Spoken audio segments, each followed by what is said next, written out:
अस्सलामुअलैकुम स्टूडेंट। आज हमने अपनी एक्सरसाइज 2.5 मुकम्मल करनी है। इसमें स्टूडेंट आप एक वर्ड अयोटा के बारे में पढ़ेंगे। ये उसका सिंबल है। सबसे पहले अयोटा का कंसेप्ट स्विस मैथमेटिशियन था जिसका नाम था लियोनार्ड एलर। इसने सबसे पहले अयोटा के बारे में तस्वुर पेश किया। चूँकि स्टूडेंट हमारे पास अयोटा जो है ये इक्वल होता है √-1 के। इसने क्या किया कि कोई भी हमारे पास नंबर रूट में नेगेटिव का आ जाता था, तो अगर हम उसका स्क्वायर लेते हैं, अंडर रूट स्क्वायर से कट गया -5, ये आंसर बचेगा -5। जबकि ये तस्वुर पेश किया जाता था कि इवन नंबर जो है वो हमेशा प्लस ही हमारे पास आंसर में देता है। तो इसने फिर ऐसे नंबर जो कि रूट में नेगेटिव होते हैं उनके सॉल्यूशन के लिए अयोटा पेश किया। वो किस लिए? अब स्टूडेंट आपको पता है जब भी रूट के अंदर -5 लिखा जाएगा, तो इसने क्या किया, इस रूट को दो हिस्सों में तकसीम कर दिया। कैसे? अगर मैं √5 सेपरेट कर दूं और √-1 सेपरेट कर दूं, देखें स्टूडेंट यहाँ पे 5 को -1 से मल्टीप्लाई करेंगे तो -5 ही आएगा, आपको भी पता है। तो इसका आंसर आएगा वही जो कि पहले पड़ा हुआ है। तो इसका मतलब √-5 को आप सेपरेट करके प्लस का √5 माइनस का √1 निकाल सकते हैं। ये जो हमारे पास प्लस का 5 रूट है इसको वैसे रहने देते हैं, जबकि ये √-1 है उसकी जगह इसने क्या कहा, अयोटा लगा लिया करें। इस तरह इसने नेगेटिव नंबर को भी पॉजिटिव की शक्ल में हमारे पास रहने दिया। तो स्टूडेंट सबसे पहले अयोटा जो था लियोनार्ड एलर ने इजाद किया और आपको पता चल गया कि जो भी नेगेटिव के हमारे पास नंबर थे रूट में, उनको पॉजिटिव की शक्ल में कन्वर्ट करने के लिए अयोटा का तस्वुर पेश किया। तो अयोटा जो है स्टूडेंट ये एक प्योर इमेजिनरी नंबर है। जिसके साथ भी अयोटा लगा हुआ करेगा आपको ये फौरन पता चल जाएगा कि वो नेगेटिव रूट की वैल्यू है। तो इसके साथ ही अब हम अपनी एक्सरसाइज को शुरू कर लेते हैं। चलते हैं क्वेश्चन नंबर 1 की तरफ। तो स्टूडेंट हम अपना क्वेश्चन नंबर 1 शुरू करते हैं। यहाँ पे इसने क्वेश्चन नंबर 1 में कहा इन तमाम क्वेश्चन को अवेलुएट करें, मुख्तसर करें। चूंकि हमारे पास अयोटा स्क्वायर की वैल्यू -1 होती है और सिंपल अयोटा की वैल्यू √-1, इसी का स्क्वायर ले लेंगे तो रूट खत्म होके -1 बचेगा। अब इसको कैसे सॉल्व करेंगे, कैसे मुख्तसर करेंगे स्टूडेंट? ये अयोटा 7 है, इसको ब्रेक करके अयोटा 6 और अयोटा 1। क्योंकि हमारे पास अयोटा स्क्वायर की वैल्यू हमें लगानी होती है, तो वो 2 का मल्टीपल आपको पता है इवन नंबर से मिलेगा। आपको कोई भी ऐसा नंबर जो कि ओड की शक्ल में होगा, मतलब 2 के टेबल पे नहीं आ रहा होगा, आपको उसमें से एक भी नंबर आप सेपरेट कर देते ना तो वो 2 का मल्टीपल बन जाता। तो मैंने 7 में से एक को सेपरेट किया, 6 बचे। 6 2 का मल्टीपल होता है, इसको हम बासानी सॉल्व कर पाएंगे। अयोटा 6 2 के टेबल पे देखते हैं 6 कहाँ पे आता है। अयोटा स्क्वायर तो हमें चाहिए, 2 का टेबल 3 तक काउंट करेंगे तो स्टूडेंट 6 बनेगा। क्योंकि अयोटा स्क्वायर की वैल्यू हमें मालूम होती है, इसलिए इसको अंदर रखना ही रखना है। यहाँ पे अयोटा वैसे ही आ गया, पावर 1 लिखें या ना लिखें। अयोटा स्क्वायर जो है स्टूडेंट ये -1 के इक्वल होता है, बाहर पावर में 3 पड़ा है। आगे वाला अयोटा उठा के वैसे लिख दिया। माइनस के ऊपर इवन नंबर आ जाए तो वो प्लस में कन्वर्ट हो जाता है, जबकि माइनस के ऊपर ओड नंबर आ जाए तो वो माइनस ही रहता है। ओड नंबर कहते हैं जो 2 के टेबल पे नहीं आते, इवन कहते हैं जो कि 2 के टेबल पे आते हैं। तो चूंकि ये एक ओड नंबर था इसलिए ये माइनस में रहेगा। आगे योटा उठा के वैसे -1 को योटा से मल्टीप्लाई किया तो माइनस योटा। लें जी स्टूडेंट, पहला पार्ट मुख्तसर हो चुका। अयोटा 50 को सोल्व करते हैं यहाँ पे स्टूडेंट। तो 50 आपको पता है पहले ही इवन नंबर है, इसको आपको इसमें से 1 सेपरेट करने की जरूरत नहीं है। अयोटा 50 को ब्रेक करके क्या लिखेंगे, अयोटा स्क्वायर तो हमें चाहिए। 2 का टेबल कहां तक काउंट करेंगे 50 आए, जाहिर सी बात है 25 तक। अयोटा स्क्वायर की जगह स्टूडेंट उसकी वैल्यू -1 पुट करेंगे जो कि हमें मालूम है, बाहर 25 उठा के वैसे 25 आपको पता है एक ओड नंबर है। और स्टूडेंट ये जो ओड नंबर है वो -1 को माइनस में रखेगा। ओड कहते हैं जो कि 2 के टेबल पे ना आ रहा हो। इवन कहते हैं जो कि 2 का मल्टीपल हो। तो इवन नंबर होता तो ये हमारे पास आंसर प्लस में होता है। इसकी भी रीजन सुन लें क्यों। देखिए -1 के ऊपर मैं 2 लिखता हूँ, ये इवन नंबर है। -1 मल्टीप्लाई -1, माइनस माइनस +1। इसी तरह मैं -1 के ऊपर क्यूब लिखता हूँ, -1 3 दफ़ा लिखा जाएगा स्टूडेंट।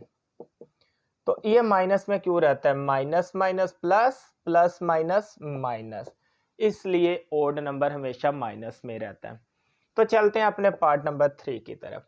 अयोटा 12 जो है स्टूडेंट, इसको ब्रेक करके अयोटा 2 का टेबल कहाँ तक काउंट करें? 12 है, 6 तक। यहाँ अयोटा स्क्वायर की जगह -1 लगा देते हैं, बाहर पड़ा है 6, -1 के ऊपर इवन नंबर आ चुका है 6, 2 का मल्टीपल है, तो ये -1 +1 में चला जाएगा, क्योंकि हमने पढ़ा माइनस के ऊपर इवन नंबर आ जाए तो वो प्लस में चला जाता है, जबकि ऑड नंबर में आ जाए तो वो माइनस में रहता है। तो क्वेश्चन नंबर 1 के 3 पार्ट्स मुकम्मल। चलते हैं इसके नेक्स्ट पार्ट्स की तरफ। क्वेश्चन नंबर 1 के मजीद जो पार्ट्स रह गए स्टूडेंट, इसको सॉल्व कर लेते हैं। स्टूडेंट, हमने पढ़ा हुआ है कि अगर माइनस के ऊपर इवन नंबर आ जाए तो वो प्लस में कन्वर्ट हो जाता है। तो चूंकि माइनस अयोटा के ऊपर 8 इवन नंबर है, इसलिए ये माइनस का जो अयोटा था ये प्लस का अयोटा हो जाएगा और 8 आ गया वैसे ही। अब अयोटा 8 को ब्रेक करके लिखते हैं स्टूडेंट अयोटा स्क्वायर, जबकि 2 का टेबल कहाँ तक पढ़े? 8 है, 4 तक। अयोटा स्क्वायर की जगह -1 लगा देंगे, इसकी पावर 4, और स्टूडेंट -1 के ऊपर इवन नंबर आ गया और इवन नंबर -1 को +1 में कन्वर्ट कर देगा। इसी तरह यहाँ पे स्टूडेंट मजीद देख लेते हैं, माइनस के ऊपर ओड नंबर आ गया, इसलिए ये माइनस अयोटा 5 ही रहेगा। अब इसको ब्रेक करके लिख लेते हैं स्टूडेंट, माइनस तो आ गया, वैसे अयोटा 5 को ब्रेक करके लिखते हैं अयोटा 4 एंड अयोटा 1। अयोटा 4 को स्टूडेंट ब्रेक करके लिखते हैं 2 2 ज़ा 4 होता है, आगे अयोटा वैसे ही। अयोटा स्क्वायर की वैल्यू -1, जबकि बाहर स्क्वायर अयोटा वैसे ही, ये माइनस वैसे ही, -1 के ऊपर इवन नंबर, तो ये प्लस का 1 हो जाएगा स्टूडेंट। माइनस आ गया वैसे ही, 1 को अयोटा से किया तो अयोटा, ओवरऑल इसका आंसर आ गया माइनस अयोटा, और ये माइनस वही है जो कि बाहर सेपरेट साइन था, एंड तक चलता आ रहा है। लास्ट पार्ट है स्टूडेंट अयोटा 27, इसको ब्रेक करके लिख लेते हैं अयोटा 26 एंड अयोटा 1। मैंने आपको बताया था ओड नंबर आएगा तो 1 सेपरेट कर लें ताकि 2 का मल्टीपल हमें मिल जाए। 27 2 के मल्टीपल में नहीं ना आता, इसलिए। अब अयोटा 26 को ब्रेक करके लिख लेंगे अयोटा 2 एंड बाहर आ गया 13, क्योंकि 13 तक 2 का टेबल काउंट करेंगे तो 26 आता है। अयोटा स्क्वायर की वैल्यू होती है स्टूडेंट -1, बाहर पड़ा है 13, ये अयोटा आ गया वैसे। -1 के ऊपर 13 एक ओड नंबर है, इसलिए ये माइनस का 1 ही रहेगा, इवन होता तो प्लस का 1 हो जाता, ये अयोटा वैसे ही आ गया। -1 को अयोटा से मल्टीप्लाई करेंगे तो माइनस अयोटा। तो इस तरह स्टूडेंट हमारा क्वेश्चन नंबर 1 मुकम्मल। चलते हैं क्वेश्चन नंबर 2 की तरफ। स्टूडेंट, क्वेश्चन नंबर 2 को सॉल्व कर लेते हैं। कहता है right the conjugate of the following number, in numbers के कॉन्जुगेट निकालें। कॉन्जुगेट जो है ना स्टूडेंट, ये भी प्योर इमेजिनरी नंबर्स के लिए है। जब भी आपके पास अयोटा प्लस में है तो उसका कॉन्जुगेट हमेशा माइनस में आएगा, और माइनस में है तो उसका कॉन्जुगेट प्लस में। जैसे कि ये कॉम्प्लेक्स नंबर होता है z equal a plus b iota, इसका कॉन्जुगेट लेना है तो z के ऊपर बार का साइन लगाइए, कॉन्जुगेट को शो करता है।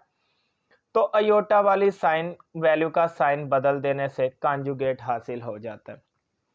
तो इन सब के कॉन्जुगेट निकालते हैं। ये 2 + 3 अयोटा है, इसका कॉन्जुगेट होगा 2 - 3 अयोटा। सिर्फ अयोटा वाली टर्म का मैंने साइन चेंज किया। यहाँ पे 3 - 5 अयोटा, इसका कॉन्जुगेट क्या होगा? 3 + 5 अयोटा। इसी तरह यहाँ पे स्टूडेंट माइनस अयोटा, इसका कॉन्जुगेट क्या होगा? Plus iota. कॉन्जुगेट में साइन ही अयोटा की टर्म का बदलना। -3 + 4 अयोटा स्टूडेंट, इसका कॉन्जुगेट क्या होगा? -3 - 4 अयोटा, क्योंकि अयोटा की टर्म का हम साइन बदलेंगे। यहाँ पे -4 माइनस अयोटा स्टूडेंट, तो इसे लिखेंगे -4 + अयोटा। आगे अयोटा -3, तो स्टूडेंट इसे लिखेंगे माइनस अयोटा -3। बच्चे समझते सेंटर वाली वैल्यू का साइन बदलना है? नो, हमें सिर्फ अयोटा का साइन बदलना है, इसी को कहते हैं कॉन्जुगेट। तो क्वेश्चन नंबर 2 भी मुकम्मल। स्टूडेंट, चलते हैं क्वेश्चन नंबर 3 की तरफ। क्वेश्चन नंबर 3 में स्टूडेंट हमें कहता है right the real and imaginary part. In questions के रियल पार्ट भी बताएं एंड इमेजिनरी पार्ट भी बताने हैं। अयोटा का जो कोफिशिएंट होगा स्टूडेंट वो इमेजिनरी पार्ट में जाएगा और जो सिंपल कांस्टेंट नंबर पड़े हैं वो हमारे पास रियल पार्ट में जाएंगे। तो सबसे पहले फर्स्ट वाले पार्ट में देख लेते हैं रियल। चूंकि वन कांस्टेंट पार्ट है ये रियल में जाएगा। अयोटा का कोफिशिएंट आपको कोई नहीं नज़र आ रहा, तो स्टूडेंट जिसका कोफिशिएंट कोई ना हो उसका 1 होता है, तो इसलिए यहाँ पे इमेजिनरी पार्ट भी 1 होगा। इसी तरह इस पार्ट में स्टूडेंट रियल जो है ये आपको माइनस का 1 नज़र आ रहा है, जबकि इमेजिनरी पार्ट की हम बात करेंगे तो अयोटा का कोफिशिएंट हमें 2 नज़र आ रहा है, तो ये हमारे पास आंसर होगा। थर्ड वाले में स्टूडेंट रियल आपको सिंपल कांस्टेंट में 2 नज़र आ रहा है, इमेजिनरी में जबकि अयोटा का पार्ट आप देखेंगे तो आपको माइनस का 3 कोफिशिएंट नज़र आएगा। इसी तरह यहाँ पे स्टूडेंट फोर्थ वाले पार्ट में रियल नंबर आपको -2 नज़र आएगा इमेजिनरी, जबकि अयोटा के पार्ट को आप देखेंगे वो भी आपको -2 नज़र आएगा। स्टूडेंट यहाँ पे फिफ्थ पार्ट पे आपको रियल जो है कांस्टेंट यहाँ पे कुछ भी नहीं है, इसलिए हम उसको 0 लेट कर लेंगे, ले लेंगे। जबकि इमेजिनरी पार्ट स्टूडेंट अयोटा के साथ जो भी पड़ा है कोफिशिएंट वो इमेजिनरी है -3। इसी तरह यहाँ पे स्टूडेंट उसने रियल तो दिया है हमें 2, जबकि 0 योटा का मतलब क्या है कि इमेजिनरी पार्ट वो बताना चाह रहा है कि यहाँ पे क्या है 0 है। तो इस तरह स्टूडेंट क्वेश्चन नंबर 3 मुकम्मल हो चुका। चलते हैं अपने लास्ट पार्ट क्वेश्चन नंबर 4 की तरफ। क्वेश्चन नंबर 4 में स्टूडेंट हमें कहता है find the value of x and y. X and y की वैल्यू निकालें इफ इस इक्वेशन को मद्देनजर रखते हुए। अब स्टूडेंट हम क्या करते हैं, लेफ्ट हैंड साइड से कांस्टेंट नंबर सेपरेट करता हूं। लेफ्ट हैंड साइड में कांस्टेंट एक्स है जिसके साथ अयोटा नहीं लगा। इसी तरह इक्वल से पहले ये सारी लेफ्ट हैंड साइड है स्टूडेंट, यहां से हमें 1 भी एक कांस्टेंट टर्म मिल रही है। कांस्टेंट से मुराद स्टूडेंट यहाँ पे मैं ले रहा हूँ जिनके साथ अयोटा नहीं, आप रियल नंबर इनको बोल सकते हैं। राइट हैंड साइड पे अगर मैं रियल नंबर देखूं तो मुझे 4 मिलेगा स्टूडेंट। मैंने यहाँ पे क्या किया, रियल नंबर का सेपरेट हिस्सा कर दिया। अब मैं इस साइड पे स्टूडेंट इमेजिनरी पार्ट लेता हूँ। लेफ्ट हैंड साइड में इमेजिनरी अयोटा वाई है, राइट हैंड साइड में इमेजिनरी -3 अयोटा। अब यहाँ पे स्टूडेंट एक्स और वाई निकाल लेते हैं, जो कि उसने पूछा प्लस का 1 उधर जाके माइनस का 1। 4 में से 1 निकाला तो 3, एक्स का आंसर आ गया 3। यहाँ पे स्टूडेंट अयोटा अयोटा से कट गया, वाई का आंसर आ गया -3। तो इस तरह हमने आसानी एक्स और वाई का आंसर निकाल लिया। कैसे? रियल नंबर को सेपरेट करके एंड इमेजिनरी नंबर को सेपरेट करके। तो अगर आपको 2.5 क्लियर हो चुकी है, समझ आ चुकी है, तो वीडियो को दोस्तों के साथ लाजमी शेयर करें, कमेंट भी करें और वीडियो को लाइक भी करें। अल्लाह हाफिज़।